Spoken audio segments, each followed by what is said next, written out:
ನನ್ನ ಶ್ರೀಮತಿ ಸುಮಾ ಅವಳು dental doctor. ಅವಳೇನು MLA ನಾನು ಹೆಂಡ್ತಿ ಅಂತ ಯಾವತ್ತೂ ಹೇಳ್ಕೊಂಡಲ್ಲ. ಮಗ ಒಬ್ಬ ಇದ್ದಾನೆ. ಮನೆಯಲ್ಲಿ ನಮ್ಮದೇ ಆದಂಥ ಒಂದು ಸಣ್ಣದಾದಂಥ ಒಂದು ಕುಟುಂಬ. DK ಶಿವಕುಮಾರ್ ಅವರು ಏನು ಊಟನ ತುಂಬಾ ಇಷ್ಟಪಟ್ಟು ತಿಂತಾರೆ? ಇಷ್ಟಪಡೋದು ಒಂದು ಸ್ವಲ್ಪ ದೋಸೆ.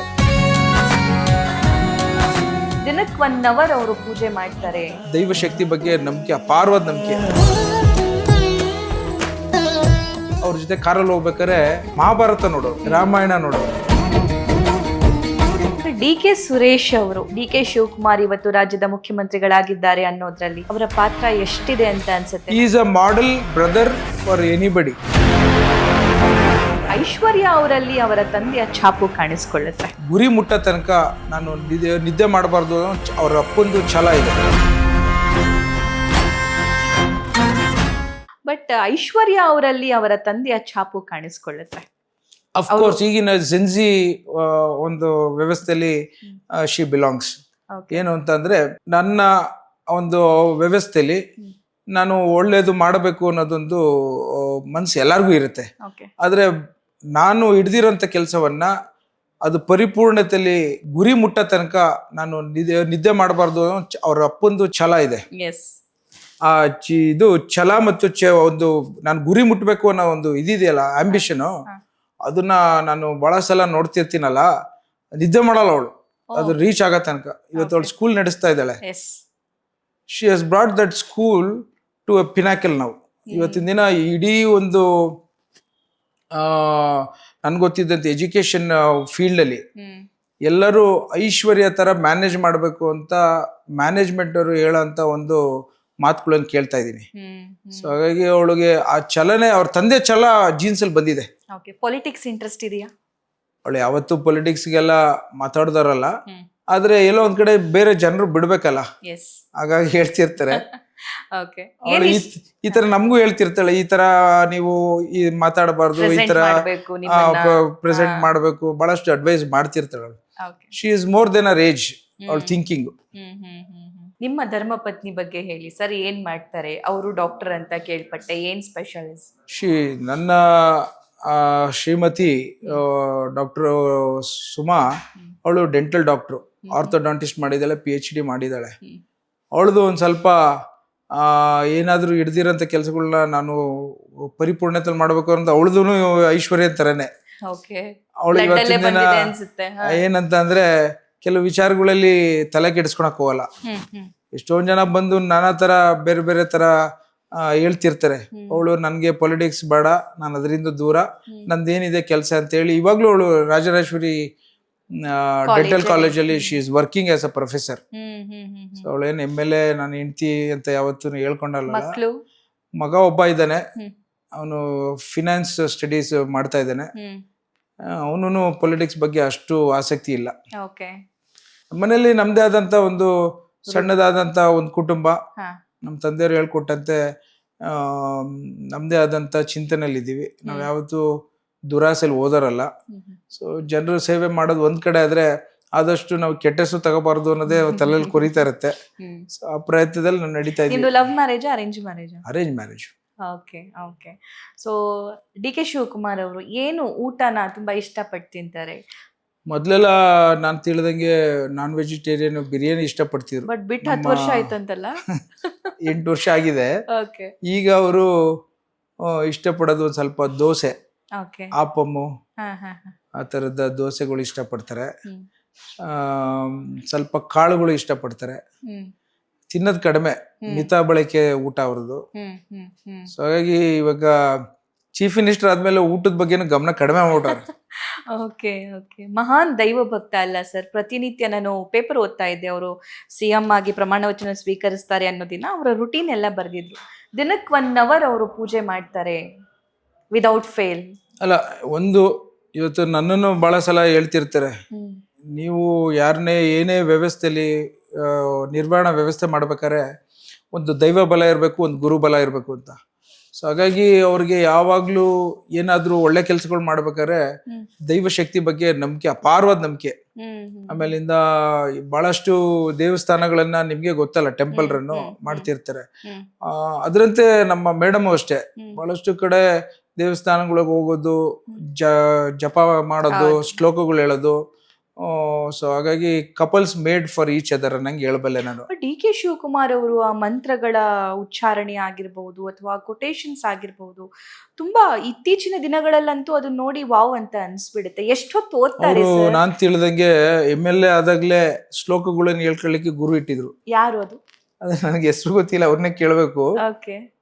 ಆಗಿನ ಕಾಲದಲ್ಲೇ ಅವರು ಶ್ಲೋಕಗಳು, ಕನ್ನಡದ ಹಿಡಿತಕ್ಕೆ ಭಾಷೆಗಳ ಒಂದು ಹಿಡಿತಕ್ಕೆ ಬೇಕಾದಂತ ಒಂದು ಅಭ್ಯಾಸಗಳು, ಹಾ.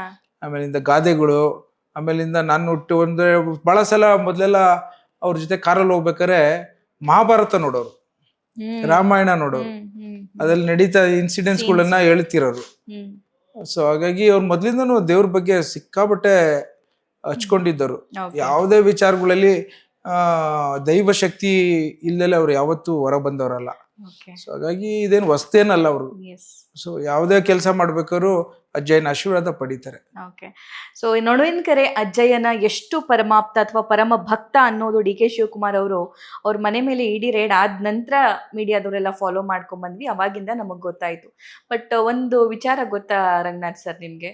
ಡಿ ಕೆ ಶಿವಕುಮಾರ್ CM ಆದ ನಂತರ ನಡುವಿನಕೆರೆ ಅಜ್ಜಯ್ಯನ ಸನ್ನಿಧಾನಕ್ಕೆ ಮತ್ತು ದರ್ಶನ ಪಡೆಯೋದಕ್ಕೆ ಸುಮಾರು ಜನ ಹೋಗ್ತಿದಾರಂತೆ. ನ್ಯಾಚುರಲಿ ಅಲ್ವಾ, ಅಲ್ಲೇನೋ ಡಿ ಕೆ ಶಿವಕುಮಾರ್ ಸಾಹೇಬ್ರಿಗೆ ಆಶೀರ್ವಾದ ಮಾಡಿ ಶಕ್ತಿ ಕೊಟ್ಟಿದೆ, ಆ ಶಕ್ತಿ ನಾವು ಪಡೆಯುವಂತ ಪ್ರಯತ್ನ ಮಾಡೋಣ ಅಂತ ಹೋಗ್ತಾರೆ. ಓಕೆ.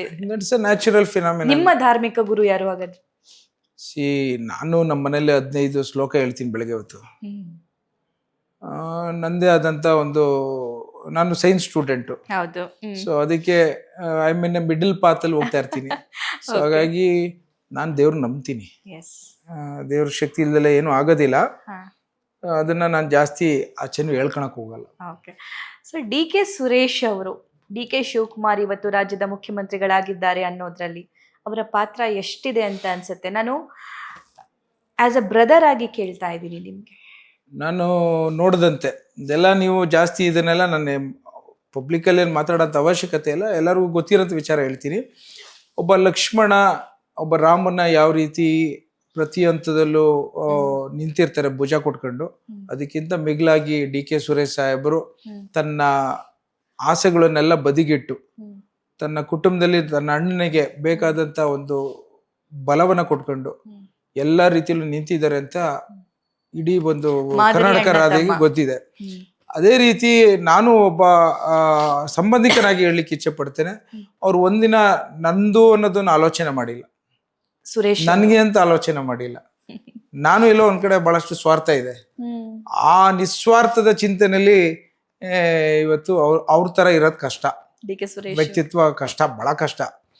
ಸೊ ಹಾಗಾಗಿ ಅದು ಒಂದು ಭಾಗ್ಯ, ಅವ್ರ ಅಣ್ಣ ತಮ್ಮಂದಿರು ಒಂದು ಭಾಗ್ಯನೇ ಅದು.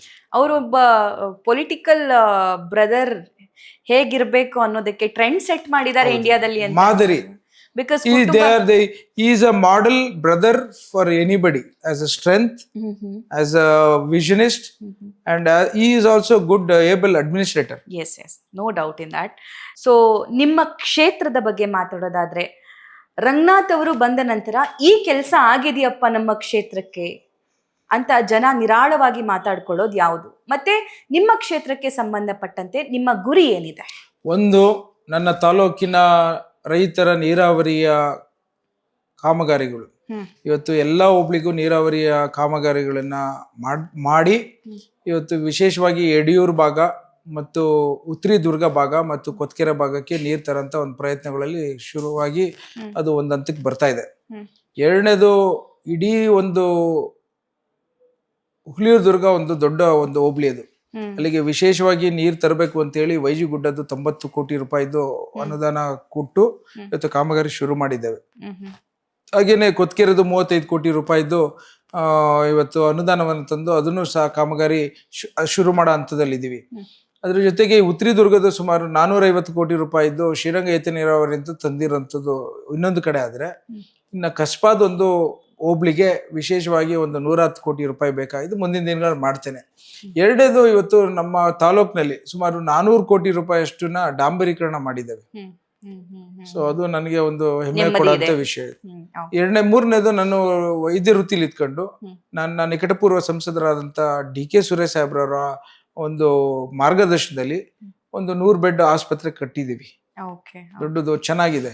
ನಾಲ್ಕನೇದು, ಇವತ್ತಿನ ದಿನ ಹಿಂದೆ ಯಾವ ರೀತಿ ಪವರ್ ಮಿನಿಸ್ಟರ್ ಆಗಿದ್ದಾಗ TCಗಳನ್ನ ನಮ್ಮ ಸಾಹೇಬ್ರ ಮೂಲಕ ಕೊಡಿಸಿದ್ದೋ ಅದರಂತೆ ಇವತ್ತು ಪ್ರತಿಯೊಬ್ಬ ರೈತನಿಗೂ ಎಷ್ಟು ಸಾಧ್ಯವೋ ಅಷ್ಟನ್ನ ಅವರ ಸಮಸ್ಯೆಗಳನ್ನ ನಿವಾರಣೆ ಮಾಡೋಂಥ ಪ್ರಯತ್ನದಲ್ಲಿ ಒಂದು ಹೆಜ್ಜೆ ಮುಂದೆ ಇದ್ದೇವೆ ಅಂತ ನನ್ನ ಭಾವನೆ. ಆದರೆ ಮುಂದಿನ ದಿನಗಳಲ್ಲಿ ಇನ್ನೂ ಹೆಚ್ಚಿನ ರೀತಿ ಕೆಲಸ ಮಾಡಬೇಕು ಅಂತ ಅಪೇಕ್ಷೆ. ಅದು ನಿರೀಕ್ಷೆಯಲ್ಲಿ ಜನರಿದ್ದಾರೆ. ಸರ್ಕಾರದವರು ನಮಗೆ ಹೆಚ್ಚಿನ ರೀತಿ ನಮ್ದಿದೆ, ಸರ್ಕಾರ ಮಾಡ್ತೀವಿ. ವೆಲ್ ಸರ್, ಕಾರ್ಯಕ್ರಮದ ಕೊನೆಯ ಘಟ್ಟ, 2 ನಿಮಿಷ ಅಷ್ಟೇ ತಗೊಳ್ತೀನಿ. ಹೊರಗಡೆ ಜನ ತುಂಬಾ ಕಾಯ್ತಿದ್ದಾರೆ, ಐ ನೋ ದ್ಯಾಟ್. ನಾನು ಒಂದಿಷ್ಟು ಕ್ವೆಶನ್ಸ್ ತಗೊಳ್ತೀನಿ. ಎಸ್ ಆರ್ ನೋ ಅನ್ನೋದು ಹೇಳಬೇಕು. ಎಸ್ ಅನ್ನೋದು ಯಾಕೆ ಮತ್ತೆ ನೋ ಅನ್ನೋದು ಯಾಕೆ ಅನ್ನೋದನ್ನ ಹೇಳಬೇಕು. DK ಶಿವಕುಮಾರ್ ಅವರು ಪೂರ್ಣ ಪ್ರಮಾಣದ ಮುಖ್ಯಮಂತ್ರಿಯಾಗಿದ್ದಾರೆ ಮತ್ತು ಹೈಕಮಾಂಡ್ ನಾಯಕರ ಹಸ್ತಕ್ಷೇಪ ಇದೆಯಾ ಇಲ್ವಾ? ಕನ್ವೆನ್ಷನ್ ಅಲ್ಲಿ 100% ವರಿಷ್ಠರು ಯಾವಾಗಲೂ ಏನಾದ್ರು ತಪ್ಪಾಗಿದ್ರೆ ಡೈರೆಕ್ಷನ್ಸ್ ಕೊಡ್ತಾರೆ. DK ಶಿವಕುಮಾರ್ ಸಾಹೇಬರು ಚೀಫ್ ಮಿನಿಸ್ಟರ್ ಆಗಿದ್ಕೊಂಡು ಅವ್ರ ಯೋಚನೆಗೆ ಏನು ಯಾವ ರೀತಿ ನಿರ್ವಹಣಾ ವ್ಯವಸ್ಥೆ ಮಾಡಬೇಕು ಅನ್ನೋ ಸ್ವತಂತ್ರ ಇದೆ, ಮಾಡ್ತಾರೆ. ಓಕೆ. ರಂಗನಾಥ್ ಅವರು ಮಿನಿಸ್ಟರ್ ಯಾವಾಗ ಆಗ್ತಾರೆ? ಮಿನಿಸ್ಟರ್ ಆಗೋದಾದ್ರೆ ಯಾವ ಖಾತೆಯನ್ನ ಇಷ್ಟಪಡ್ತಾರೆ, ಅಥವಾ ಯಾವ ಖಾತೆಗೆ ಸಂಬಂಧಪಟ್ಟಂತೆ ಅವರ ಆಲೋಚನೆಗಳು ತುಂಬಾ ದೊಡ್ಡದಾಗಿವೆ? ಮಿನಿಸ್ಟರ್ ವಿಚಾರದಲ್ಲಿ ನಾನು ಆಕಾಂಕ್ಷಿದಾರೆ ಅಲ್ಲ ಅಂದಾಗ ಫರ್ದರ್ ಅದು ಮಾತಾಡೋಂಥ ಅವಶ್ಯಕತೆನೇ ಇಲ್ಲ. ಅದು no comments. No comments. Okay. 2028ಕ್ಕೆ DK ಶಿವಕುಮಾರ್ ಅವರ ಸಾರಥ್ಯದಲ್ಲಿ ಮತ್ತು ಸಿದ್ದರಾಮಯ್ಯನವರ ಸಹಕಾರದಲ್ಲಿ ಅಥವಾ ಮುಂದಾಳತ್ವದಲ್ಲಿ ಕಾಂಗ್ರೆಸ್ ಪಕ್ಷ ಅಧಿಕಾರಕ್ಕೆ ಬರುತ್ತೆ ಅಂತ ಅನ್ಸುತ್ತಾ? 100%. ಅಫ್ಕೋರ್ಸ್ DK ಶಿವಕುಮಾರ್ ಸಾಹೇಬರು ಒಬ್ಬ ಪಾರ್ಟಿ ಅಧ್ಯಕ್ಷರಾಗಿ ಕಾಂಗ್ರೆಸ್ ಪಕ್ಷವನ್ನ ತಂದು 138 ಜನನ ಗೆಲ್ಸಿರೋಂಥ ಚರಿತ್ರೆ ಇರೋದ್ರಿಂದ ಮುಖ್ಯಮಂತ್ರಿಯಾಗಿ ಇನ್ನು ಹೆಚ್ಚಿನ ರೀತಿ ಬಲವನ್ನು ಕೊಟ್ಕೊಂಡು ಇವತ್ತು BK ಹರಿಪ್ರಸಾದ್ ಅವರು ಅಧ್ಯಕ್ಷರಾಗಿರೋದ್ರಿಂದ ಸಿದ್ದರಾಮಯ್ಯ ಸಾಹೇಬರು ಇವತ್ತಿನ ದಿನ ಪಕ್ಷದ ಹಿರಿಯ ನಾಯಕರಾಗಿದ್ದು 3 ಜನ ಸೇರ್ಕೊಂಡು ಇವತ್ತು ನಾವು ಮತ್ತೊಮ್ಮೆ ಕಾಂಗ್ರೆಸ್ ಬರುತ್ತೆ ಅನ್ನೋದನ್ನ 100ಕ್ಕೆ 100 ಹೇಳಬಲ್ಲೆ ನಾನು. ರಾಜ್ಯ ಕಾಂಗ್ರೆಸ್ನ ಸರ್ಕಾರ ಅಥವಾ ಸ್ಪೆಷಲಿ DK ಶಿವಕುಮಾರ್ ಅವರು ಅಡ್ಜಸ್ಟ್ಮೆಂಟ್ ಪಾಲಿಟಿಕ್ಸ್ ಮಾಡ್ಕೊಂಡಿದ್ದಾರೆ ಬಿಜೆಪಿ ಅವರ ಜೊತೆ, ಅದಕ್ಕೆ ಸರಿಯಾಗಿ ಕ್ವೆಶನ್ಸ್ ಕೇಳ್ತಾ ಇಲ್ಲ, ವಿರೋಧಗಳು ಮಾಡ್ತಾ ಇಲ್ಲ ಅಂತ. ಅದಕ್ಕೇನ್ ಹೇಳಲಿ ನಾನು? Yes or no? Why? Course not. ನೀವೇನು ಎಲ್ಲ ಬಿಜೆಪಿ ಅಲ್ಲ ಸರ್, ಏನು ಕ್ವೆಶನ್ ಮಾಡ್ತಿಲ್ವಲ್ಲ ಸರ್? ದಿನ ಬೆಳಗ್ಗೆ ಇದ್ರೆ ವಿರೋಧ ಪಕ್ಷದವರು ಪ್ರತಿಯೊಂದು ಕಡೆನೂ ನೀವು ಮಾತಾಡ್ತಿರೋದು ನೋಡ್ತಾ ಇದ್ದೀರಾ. ನೀವು ಹೈಲೈಟ್ ಮಾಡ್ತಿರೋದು ಕುಮಾರಸ್ವಾಮಿ ಒಬ್ರನ್ನ, ಅದನ್ನೇನು ಅಂತ ನೀವು ಮೀಡಿಯಾದಲ್ಲಿ ಹೇಳ್ಬೇಕು ನೀವು. ಓಕೆ, ಸೊ ಅಡ್ಜಸ್ಟ್ಮೆಂಟ್ ಏನು ಆಗಿಲ್ಲ ಯಾವ ಕಾರಣಕ್ಕೂ ಅಡ್ಜಸ್ಟ್ಮೆಂಟ್. DK ಶಿವಕುಮಾರ್ ಅವರು ಸಿಎಂ ಆದ್ಮೇಲೆ JDS ಆಕ್ಟಿವ್ ಆಗಿದೆ, ಮತ್ತೆ ಬಿಜೆಪಿ ಸೈಲೆಂಟ್ ಆಗಿದೆ ಅಂತ ನನಗೆ ಅನಿಸ್ತಿದೆಯಪ್ಪ ಪರ್ಸನಲಿ. ಏನ್ ಸೈಲೆಂಟ್ ಏನಾಗಿಲ್ಲ. ಮೀಡಿಯಾದವರು ಕುಮಾರಸ್ವಾಮಿ ಅವ್ರಿಗೆ ಹೆಚ್ಚಿನ ಒಂದು ಸ್ಪೇಸ್ ಕೊಟ್ಕೊಂಡು ಇದ್ದೀರಿ. ಅದು ಬಿಟ್ರೆ ಪ್ರತಿ ಬಾರಿ ನಾನು ನೋಡ್ತಾ ಇದ್ದೇನೆ ಬಿಜೆಪಿ ಅವರು ಅವ್ರದೇ ಆದಂತ ಪ್ಲಾನ್ ಇದೆ. ಅಷ್ಟು ಸುಲಭವಾಗಿ ಅವರೆಲ್ಲ ಸರೆಂಡರ್ ಆಗಲ್ಲ. ಎಲ್ಲರೂ ಏಬಲ್ ಕಾದು ಕೊಡ್ತಾರೆ. They are all able people. So you can't take it lightly. ನಾವು ಆ ತರ ಕೆಲಸ ಮಾಡ್ತಾ ಇದ್ದಾರೆ ಸಾಹೇಬ್ರು ಅಷ್ಟೇ. ಆ ಕೆಲಸಕ್ಕೆ ಎಲ್ಲೋ ಒಂದ್ ಕಡೆ ಅವರು ಪ್ರಶ್ನೆ ಮಾಡೋ ಅಷ್ಟು ಸಿಗ್ನಿಫಿಕೆನ್ಸ್ ಅವ್ರು ಸಿಗ್ತಾ ಇಲ್ಲ ಅಂತ ಅನ್ಸ್ಬೋದೇನೋ. Well sir, thank you so much ನಿಮ್ಮ ಪ್ರೀಶಿಯಸ್ ಟೈಮ್ಗಾಗಿ. ಹೋಪ್ಫುಲಿ ನಾವೆಲ್ಲ ವಿಚಾರಗಳನ್ನ ಕವರ್ ಮಾಡಿದ್ದೀವಿ, ಮತ್ತೆ ಈ ಕಾನ್ವರ್ಸೇಷನ್ ನಿಮ್ಗೆ ಇಷ್ಟ ಆಗಿದೆ ಅಂತ ಭಾವಿಸ್ತೀನಿ. Thank you for joining us. Well, ಇದು DK ಶಿವಕುಮಾರ್ ಅವರ ಆಪ್ತರು ಮತ್ತು ಕುಣಿಗಲ್ನ ಶಾಸಕ ರಂಗನಾಥ್ ಅವರ ಮಾತಾಗಿತ್ತು. ಬಿಡದಿ ವಿಚಾರಕ್ಕೆ ಸಂಬಂಧಪಟ್ಟಂತೆ, DK ಶಿವಕುಮಾರ್ ಅವರಿಗೆ ಸಂಬಂಧಪಟ್ಟಂತೆ ಮತ್ತು ಮುಂಬರುವಂತಹ ರಾಜಕೀಯ ದಿನಮಾನಗಳ ಬಗ್ಗೆ ಸಂಬಂಧಪಟ್ಟಂತೆ ತುಂಬಾನೇ ಸ್ಪಷ್ಟವಾಗಿ ಅವರ ನಿಲುವನ್ನ ವ್ಯಕ್ತಪಡಿಸಿದ್ದಾರೆ. ಸೊ ನಿಮಗೆ ಈ ಇಂಟರ್ವ್ಯೂ ಅಲ್ಲಿ ತುಂಬಾ ಇಷ್ಟದ ಪಾರ್ಟ್ ಯಾವುದಾಗಿತ್ತು ಅನ್ನೋದನ್ನ ಕಾಮೆಂಟ್ ಮಾಡಿ ತಿಳಿಸಿ. ನಾನು ಹೋಗ್ಬರೋ ಸಮಯ. ನಮಸ್ಕಾರ.